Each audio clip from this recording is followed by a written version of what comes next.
ज्या वेळेस तुम्ही शिवांच्या मंदिरामध्ये जाता ना, गेल्याच्या नंतर कळत न कळत तुमच्या हातानं चूक घडती. चूक कोणती होतीये आज आपल्याला ती सुधारायची. मंदिरामध्ये गेल्याच्या नंतर बऱ्याचशा अशा माया आहेत, त्यांच्या हातामध्ये ताट असतं. एका बाजूला भस्म, एका बाजूला हळदी कुंकू, एका बाजूला अक्षदा आहे, एका बाजूला काही फुलं घेतलेले आहेत, काही बेलपत्र घेतलेले आहेत, तांब्याभर पाणी म्हणजे लोटाभर जल घेतलेलं आहे. जाता तुम्ही शिवमंदिरामध्ये अशीच तयारी करता? घेतलंय पूर्ण भस्म एका बाजूला ठेवलंय.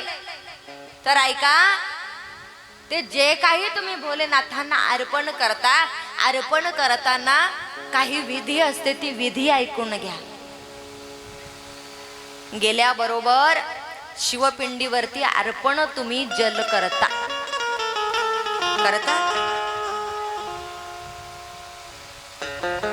यातही बऱ्याच माया म्हणतात आम्ही एवढा देवदेव करतो, एवढा देवदेव करतो, एवढा देवदेव करतो, तरी सुद्धा आमचं देव ऐकतच नाही हो.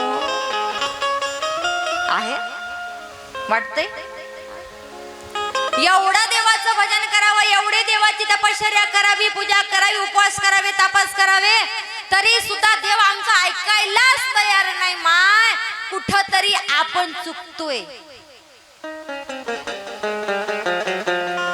भोलेनाथांना जल अर्पण करताना सर्वप्रथम उजव्या बाजूला गणपती बाप्पा आहे, त्या गणपती बाप्पाला अर्पण केलं पाहिजे. पहिलं जल अर्पण गणपती बाप्पाला, दुसरं जल अर्पण म्हणजे कार्तिकेय महाराजांना, तिसरं जल अर्पण केलं जातं अशोक सुंदरीला, चौथं जल अर्पण केलं जातं म्हणजे साक्षात शिवपिंडीच्या बुडाशी असणारी माता पार्वती, आणि नंतर भोलेनाथांच्या शिवपिंडीवरती अर्पण केलं जातं. एक गोष्ट लक्षात ठेवा माया, तुम्ही जल मंदिरामध्ये घेऊन जाता कशासाठी? भोलेनाथांना आंघोळ घालण्यासाठी. मी आता स्पष्टच बोलते तुमच्या समोर. आता तुम्ही माझ्या आहेत ना, आता आपली ओळख झाली, पाळख झाली. माझ्याकडे आता स्पष्ट, जास्त अवघडात तुम्हाला नेणारच नाही मी. सोप्प तुम्ही आंघोळ करताना डायरेक्ट डोक्यावर गरम गरम पाण्याचा तांब्या घेता की हाताला पायाला थोडासा स्पर्श करून बघता? डोक्यावर घेता, ते पाणी उकळलेलं असं, मग कसं होतंय? शक्य आहे का? नाही. उदाहरण देते मी तुमच्या समोर. कधीही भोलेनाथांना जल अर्पण करत असताना आधी जो विघ्नहर्ता गणपती बाप्पा आहे त्याला जल अर्पण करा.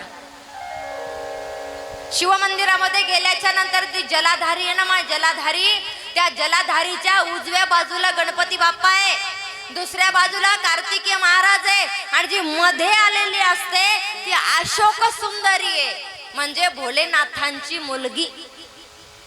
त्या अशोक सुंदरीला जल अर्पण करायचंय. आणि शिवपिंडीचं बूड ज्या ठिकाणावर शिवपिंड स्थापन झालेली आहे त्या ठिकाणी म्हणजे साक्षात माता पार्वती आहेत. माता पार्वतीचे करकमल, आणि त्या करकमलावरती शिवपिंड आहे म्हणजे लिंग स्थापित केलेलं आहे.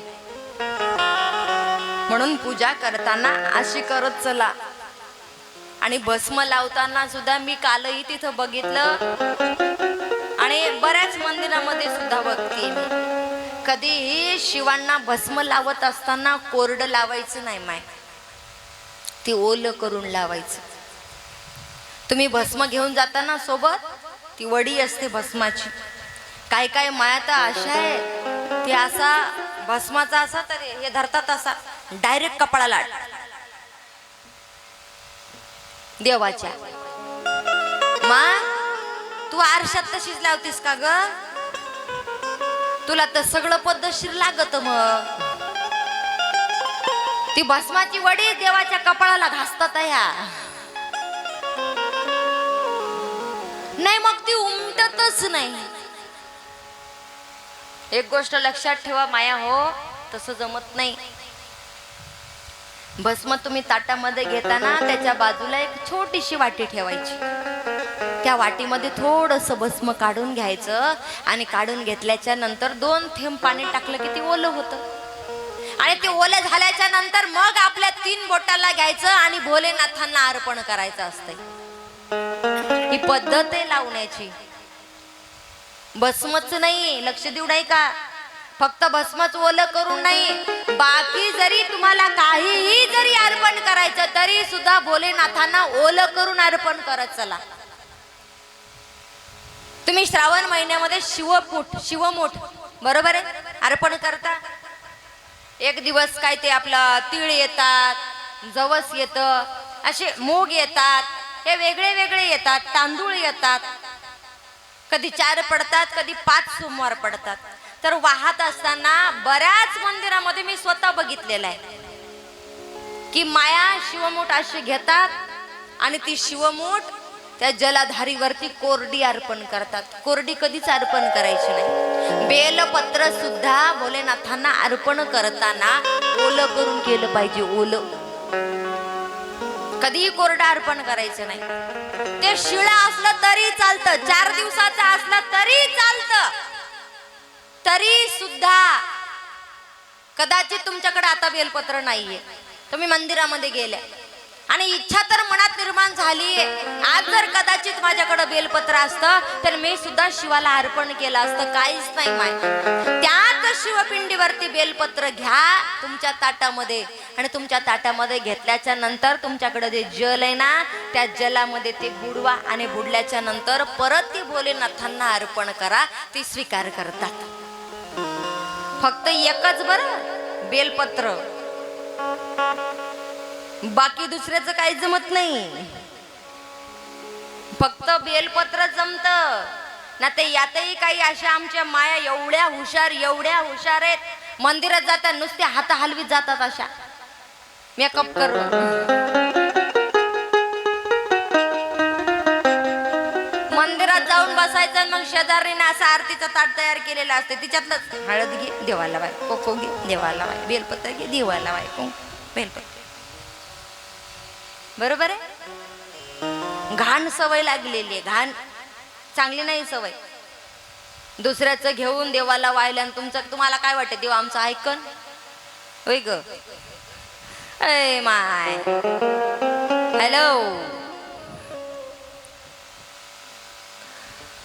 कधीही मंदिरामध्ये गेल्याच्या नंतर दुसऱ्याचं घेऊन काहीच व्हायचं नाही. आपलं स्वतःच्या घरून जर तुम्ही घेऊन आले असताल तर वाहा, नाहीतर काहीही गरज नाही. तुमचं काही देवाला लागत नाही माई बाप. फक्त अंतकरणातला भाव, दृढ विश्वास आणि निस्वार्थी प्रेम. बरोबर आहे. अंतकरणातला भाव, विश्वास आणि निस्वार्थी प्रेम देवाला लागतं. एवढंच मन तुमचं अंतकरण निस्वार्थी भगवंतापर्यंत घेऊन गेल्या ना की देव तुमचं ऐकतं माय. पण लई आवड असे भस्कीच्या भस्की धरतात आणि देवावर असे धडाल कोखाचे, हळदाचे, अक्षदाचे. एक गोष्ट लक्षात ठेवा, शिवपिंडीवरती कुंकू तर कधीच वाहू नये. कुंकू कधीच वाहायचं नाही. फक्त वाहायच्या तुमच्याकडे भस्म असेल तर भस्म लावा, नसेल तर अक्षदा वाहा. बाकीची जी जलाधारी आहे तिथे सुद्धा जमत नाही कुंकू. कुंकू फक्त चालतं शिवपिंडीच्या बुडाशी. तिथे माता पार्वती आहे, तिथे तुम्ही कुंकू लावा ना, ते चालतं. पण बाकी कुठंच जमत नाही कुंकू लावायला.